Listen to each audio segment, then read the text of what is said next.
RENOLD QUINLAN, right? He was a guy who Chris Eubank Jr. fought not so long ago to claim his IBO World Super Middleweight title. So RENOLD QUINLAN will in fact be returning to the ring on December the 22nd, the Dillian Whyte vs Derek Chisora undercard against Joshua BUATSI. So since the loss to Chris Eubank Jr. Back in February of last year, 2017, where he got stopped in round number 10, he came back at the end of the year in October and beat a guy in the very first round. Then he's had one more fight, which happened to be in April time of this year, where he lost by stoppage to Damien Hooper, and that was for the WBO International Light Heavyweight title. But here he is again, up against Joshua BUATSI, and this time it will be for the WBA International Light Heavyweight title.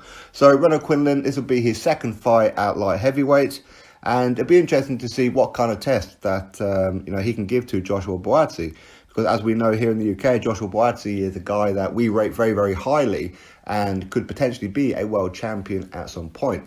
As a side note as well, we do know that the British Boxing Board of Control, they did order Callum Johnson to defend his light heavyweight British title, and of course his Commonwealth champion as well, against Joshua BUATSI, and that was rumoured to be on this card. So now we can squash all that.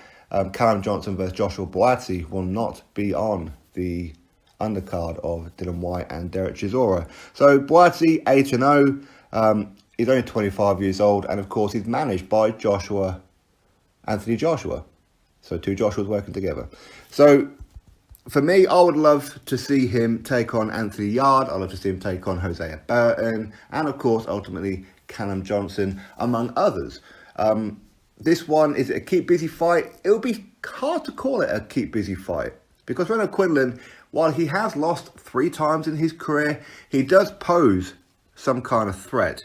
So, I mean, for me, I would favour Joshua BUATSI, but bearing in mind that it took Chris Eubank Jr. 10 rounds to get rid of QUINLAN, and QUINLAN showed that he has a lot of heart and has a jaw of steel. In other words, he can soak up punishment round after round, and that's exactly what happened when he fought Chris Eubank Jr. So can Joshua BUATSI, can he get rid of him in less time?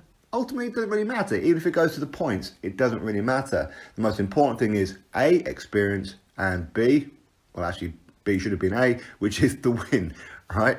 So that's the only really thing that's ultimately important for him. But you know what? This is an interesting fight, and the undercard for Dillian Whyte and Derek Chisora is looking pretty good. And of course, a little bit closer to the time, I'll be giving you guys all the details of the entire undercard and all that kind of good stuff. So anyway, you drop your thoughts below about this, click that thumbs up, and of course subscribe. Catch you all on the next video.